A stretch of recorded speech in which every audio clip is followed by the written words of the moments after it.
So I'm still trying to reconcile like carrying my camera around while touching things that are super inky. But anyways, this is the disassembled Set and Go system. Ooh, So what this system does, it's a pre-registration system that allows you to make 3 contact points on here when you're setting up the artwork on your screen, and then you bring it over to this screen right here. You get up underneath here, and this makes those same 3 contact points on your screen, and you rotate this platen all the way around to the individual colors you're registering, and presumably you will have very, very little micro registration to do whenever it comes time to register the job on press. So my assumption is the answer to the question, how long should it take to register a 234 color job? Probably under 10 minutes, because it shouldn't take that long on a manual, and this should be at least as quick as a manual, right? So we'll see.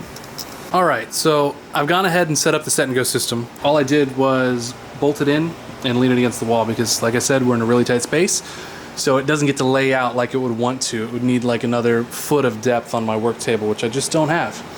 So reading through the manual, it looks like, and don't quote me on this, I'll go ahead and quote this manual.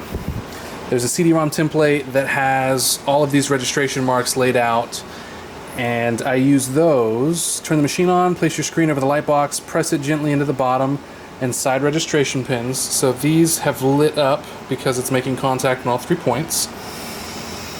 And then place your first piece of artwork on the light box, line up the registration marks on the artwork with a template on the light box, tape the art to the screen with clear tape, repeat step 3 with the other separations for your job. So normally what I would do, and this was super archaic, I know it was a step backwards because we had a pre-registration system in my old shop. We would measure 3.5 inches down, 3.5 inches down for our manual press, and then I wouldn't really worry about the side-to-side distance. I would just kind of keep it somewhat in between my emulsion and call it a day. So with this though, I'm going to assume, because I need the extra bit of distance right here so that it rests in the cradle on the outriggers, that I'm going to have to move farther down, because not only do I have to clear my squeegee, I have to clear my chopper. So my chopper needs to be able to come all the way up, pushing to where I want to do, with room for my squeegee. So I need to check real quick on the machine and measure the distance this is going to eat up on the outrigger, where the platen actually starts somewhere in here, and then I need enough room for my chopper and my squeegee to clear. So I may only be able to bring my squeegee up to here and the chopper starts here, so I need to find out, you know, what these registration marks actually mean. So I'll resume as soon as I get over to the press. Okay, so we're over on the press. We're gonna kick it online. Heads detected, that's always good. So let's go for manual mode. Manual mode using buttons, cool. Now I know that from the top of the Set and Go to the top registration mark is like 5.25 inches. So this is where I need to find out, once we actually have a squeegee and a chopper on, which I don't have here, what kind of space is that going to take up? So let's bring this up.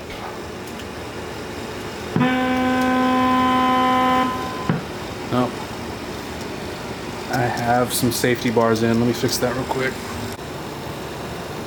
Okay, so I fixed the safety bar, and I've gone ahead and set up the tripod so that I've got both hands free. And the distance from the top of the Set and Go is like 5.25 inches. So I don't know if that pulls up, but at 5.25 inches, the top of the screen is going to be like here, where you can't see, it's off camera, and then the registration mark 1 hits right about here. So that gives me, it's almost on par, it looks like, with the chopper. So what I need to do is install the chopper, install the squeegee, or just install the chopper really, and see where that sits relative to the registration mark, because my artwork is going to be another, I don't know, at least an inch farther down. I need to double check that real quick, but it's going to be at least another inch down, which means the registration marks can line up on the Set and Go, and it should be fine. I may even have to move them up a bit. So I've been trying to figure out what's going on Apparently in my excitement to get this thing ready to print, I was not paying super close attention to my artboards, and I might have pressed the wrong button on my keyboard, but one is not like the other. So those two line up perfectly. Luckily I haven't burned any of these screens yet. Number 3 lines up perfectly, but number 4 does not. And I'm trying to figure out, okay, why does this not line up? But this is actually the only screen that has the correct registration marks. For whatever reason, the rest of these registration marks were moved over like 1/3 of an inch. So now I've got to go rerun all 3 of these bad steps and start from scratch. So I'll be right back out as soon as I finish that up. It is a couple hours later now, guys. I had to go and reprint the separations for this design, because the registration marks, for one reason or another, were about a 1/2 inch over on the bottom set. I had a problem with one of my artboards, didn't realize it until I got it out here.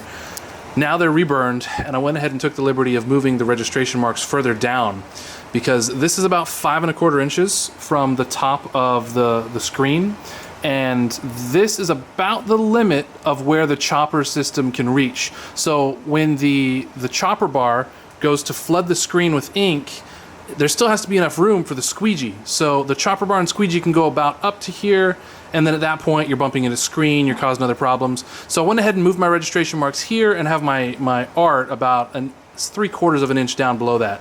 So this way I can have the chopper bar come and flood up to about here, and that still leaves enough room for my squeegee to move without banging in anything.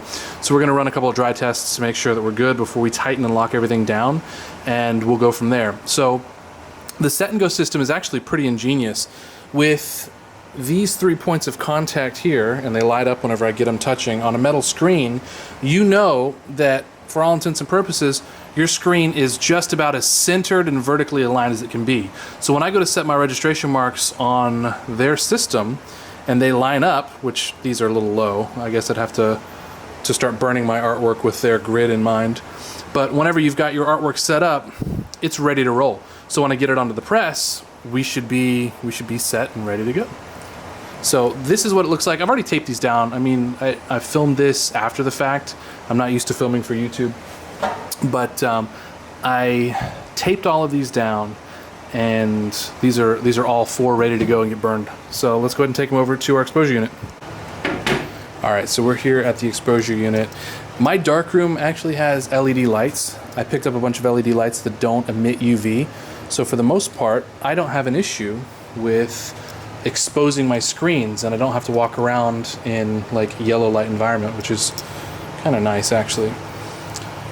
So this is just like a regular XVac vacuum exposure unit I've had for years. It does up to like 24 by 31 screens comfortably, but since our Brown uses 20 by 24s, the same thing as our manual did, we're ready to go.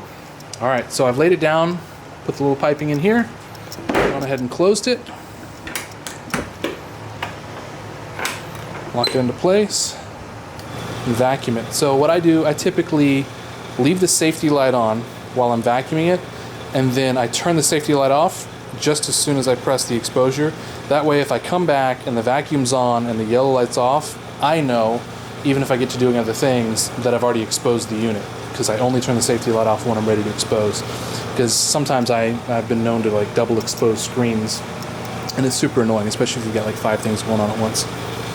All right, so we'll go ahead and expose these 4 screens that I've got over here, and then we'll get them washed out.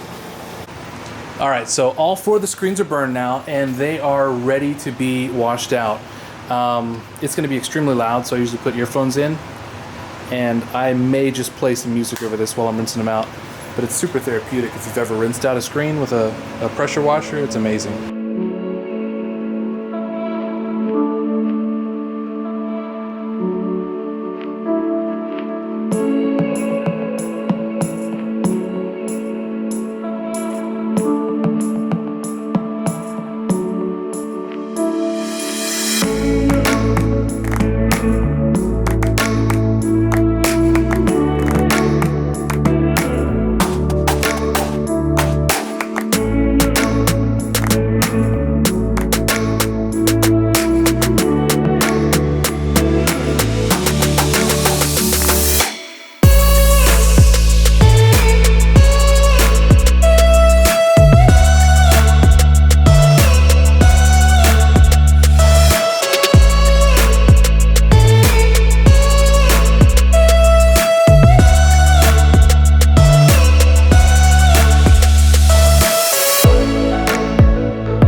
guys, so we managed to do a lot today. Before I started the video, I did the last bit of leveling and everything that needed to happen on the press, and then after that I went ahead and designed the image that you saw us burning a little while ago. Got the Set and Go registration system up and going. We burned the screens, we rinsed out the screens, and now it's coming up on 11 o'clock, so I'm going to go ahead and call it for the night. We're going to let these screens dry and let the whole room dehumidify a little bit, and then tomorrow morning we're going to get started and see where we land.